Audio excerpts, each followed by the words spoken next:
Cinema സംവിധായകരുടെയും സാങ്കേതിക പ്രവർത്തകരുടെയും സംഘടനയായ ഫിഫ്ക കൊച്ചിയിൽ ഓണാഘോഷം സംഘടിപ്പിച്ചു.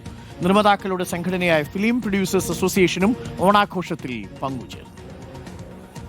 ഫെഫ്കയും പ്രൊഡ്യൂസേഴ്സ് അസോസിയേഷനും തമ്മിലുള്ള സൌഹൃദം ഊട്ടിയുറപ്പിക്കുന്നതിന്റെ ഭാഗമായിട്ടായിരുന്നു ഓണാഘോഷം. എറണാകുളം ചാവറ കൾച്ചറൽ സെന്ററിൽ ഫെഫ്ക സംഘടിപ്പിച്ച ഓണാഘോഷത്തിലേക്ക് പ്രൊഡ്യൂസേഴ്സ് അസോസിയേഷന്റെ പുതിയ ഭാരവാഹികളെ ക്ഷണിക്കുകയായിരുന്നു. ഫിലിം ചേംബറിന്റെ പുതിയ പ്രസിഡന്റ് അനിൽ തോമസും പ്രത്യേക ക്ഷണിതാവായി ഓണാഘോഷത്തിൽ പങ്കെടുത്തു. അപ്പോൾ വളരെ അധികം ഒരു സൗഹൃദത്തിന്റെ അന്തരീക്ഷം മലയാള സിനിമയിൽ തുടർന്നും നിലനിർത്തേണ്ടത് ഈ കാലഘട്ടത്തിന്റെ ആവശ്യമാണ്.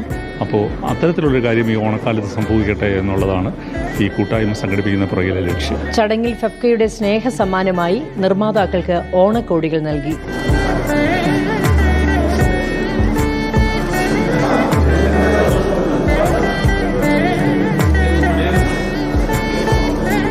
സിനിമാ സംഘടനകൾ ഐക്യത്തോടെ മുന്നേറണം എന്ന ആഹ്വാനമായിരുന്നു ആശംസകൾ നേർന്നവരെല്ലാം പങ്കുവച്ചത്. വിഭവസമൃദ്ധമായ ഓണസദ്യയോടെയായിരുന്നു പരിപാടിയുടെ സമാപനം.